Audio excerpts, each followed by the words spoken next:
Day 2024. Tonight, the National Government Affirmative Action Fund, NGAAF or NGAAF, a fund whose implementation is overseen by county women representatives, is under sharp scrutiny following emergence of reports of misappropriation of funds. In Kisii County, several groups that are listed as beneficiaries of the fund have come forward to complain about misappropriation of NGAAF funds, which they claim was allocated to them on paper, but siphoned to private accounts of certain individuals. And as Ode Francis now reports, the Kisii County woman representative, Doris Ndonya, has denied claims of misappropriation of funds.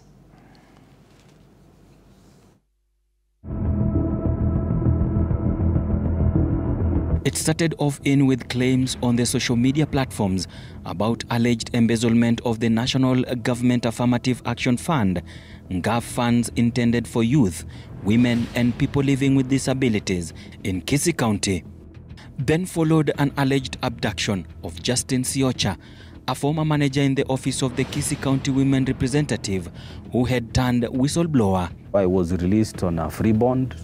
There was no cash bail from the police station, so I've been held from Thursday, 7 a.m. to today, Monday, at about 6 p.m. So then I'm told, now you can go, you are free, but we are not closing this file because this person has not surrendered the logins for that page. We traced the whistleblower after his detention, and he explained how the NGAAF funds in Kisii County were allegedly misappropriated. So I've been working at the office of the Kisii County Women for the past 2 years as the office manager. So about 66 women groups funded, that is the report, but the bona fide members never received a single check. These groups, they have fake contacts and fake names. If it is Nyanduko Moraa, that is a made-up name with a fake number. The name and the number do not correlate. So if this is Moraa Nyanduko, you call this number, it will give you it is Cherotich, or it does not exist. Guided by documents we obtained, we followed the NGAAF money trail that took us to groups that were supposed to have benefited. Our verification process began with Itiero Plaza Women Group in Bonchari and Masaba Youth Group in Bubasi, Sameta in Kisii County. The groups had been supposedly been funded by the NGAAF. Pesa zilitokea, but sisi chama yetu ijaipata hiyo pesa. Sasa tunauliza nani alikuwa ataweza kuwa alichukua hiyo pesa zetu. We applied for funds at the Women Reps office, and we have a project. So we went to the office of the Women Rep to confirm. So we were shown a list where our group was funded 100,000, of which we didn't receive the money.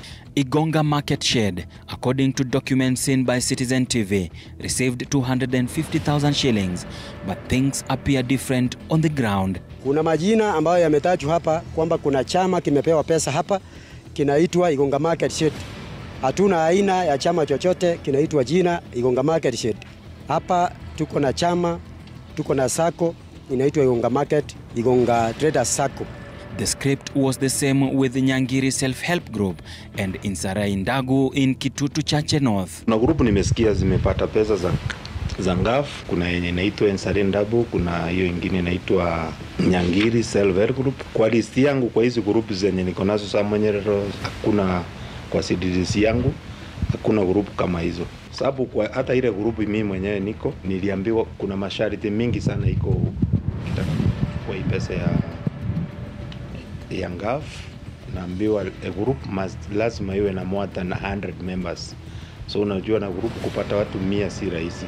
The funds are managed by the office of the Women Representative in Kisii County, Doris Ndonya.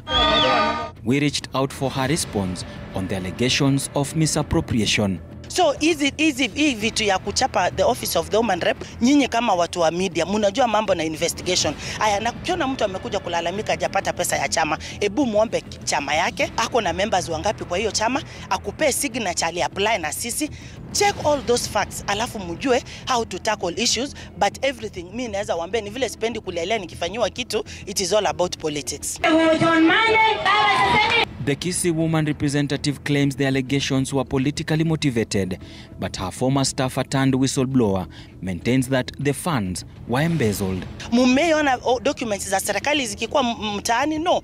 So hao wenye wako na hizo vitu, alafu kuna hata Photoshop. Muliona hata mtata vile alisema anauliza president, mtu ashachukua picha ya mtata, amechukua picha ya Karen, ameunganisha mpaka watu wanafikiria ni ukweli. So swali mzuri ni kuuliza huyu finance office, hii kitu watu wanasambaza imetoka wapi? Juu mimi ninajua public document is a private document. So this is an authentic document. These are authentic documents that you find at NGAAF Kisii, NGAAF headquarters Nairobi. This corruption runs up to the NGAAF headquarters. So the CEO, Roy Sasaka, you should also give him an exclusive to explain who should certify that one. Let EACC go and investigate. If it is a sham, if it is politics, if it is Photoshop, then it will be known it was Photoshop. Then everybody will be satisfied. But will Photoshop end up to a point where when you do bank reconciliation that money has been withdrawn, they are checking numbers there, so the photoshopped checks, they ended up in a bank to withdraw money. We randomly picked a group in this batch of groups indicating checks given and funding happened.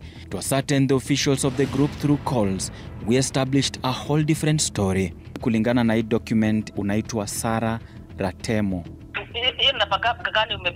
0724 kuna women group hapa ambayo ilifandiwa pesa kutoka Kisii County. Kisii? Yes, inaitwa Nyambasi Women Group. Unaijua? Hapana. Hauijui? Sijui. Kuna 450,000 ambayo hii group ilipewa na wewe ndio chairman kulingana na NGAAF. No. Tafuta no number. Hebu tafuta mwenye alibeba hizo pesa. Mimi sikogi na hizo mapesa. Group gani sasa hiyo? Kuna group inaitwa Kambanane Women Group.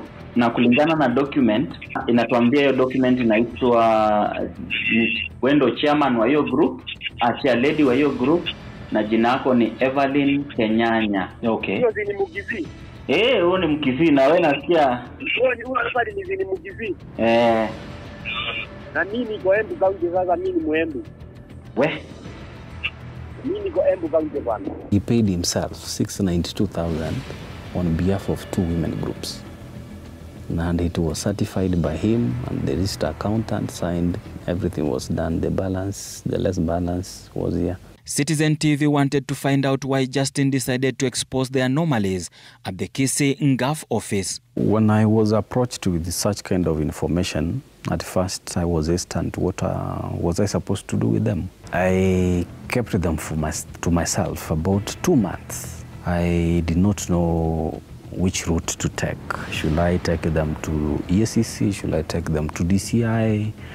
Should I go back to them, to my former boss, and maybe blackmail her to give me some money so that I drop it, because this is a dossier? What should I do with this? So then I decided, why can't it go public? So that if the systems work, then the truth at the end should come out. We requested the CEO NGAAF, Roy Sasaka Telewa, to authorize one Timothy Nyanduso, who is adversely mentioned in the financial report, to speak to us after he requested he can only speak if given permission. Uongea na mkubwa wangu before I comment on such. I don't know, what do we do? Mdosi wako ni nani? Roy Sasaka is the CEO. CEO. The CEO of NGAAF. I don't like media that much. I am. Then why can't you engage? Okay, we can't compel the officer to respond. No, he had been transferred to Kisumu before we got the information. The transfer to Kisumu was an administrative decision because the officer in Kisumu had proceeded on maternity leave. But when now we received the information, we got a whistleblower on the same. That was a decision that was made by the board just recently. When was it? That was we had a special meeting in this week, beginning of this week. Yeah, and then the officer has been suspended, so we cannot authorize him to respond. Later, the CEO shared this letter confirming that indeed they were investigating Kisii County, and I quote, Upon receiving reports of potential funds misuse in Kisii County, we immediately initiated investigations into the matter. To ensure the integrity of this process, the officers involved has been suspended pending the outcome of the investigations. Should any wrongdoing confirmed, the fund is committed to taking commensurate corrective measures. End of quote. We also inquired with the Ethics and Anti-Corruption Commission EACC about the case. We have that complaint. It is a new complaint which we've just received, I think a week ago or so. And it is going through the analysis process. It is a new matter, but once we are able to understand or rather clearly identify the issues, we will deal with them as they are. Ode Francis, Citizen TV, Nairobi.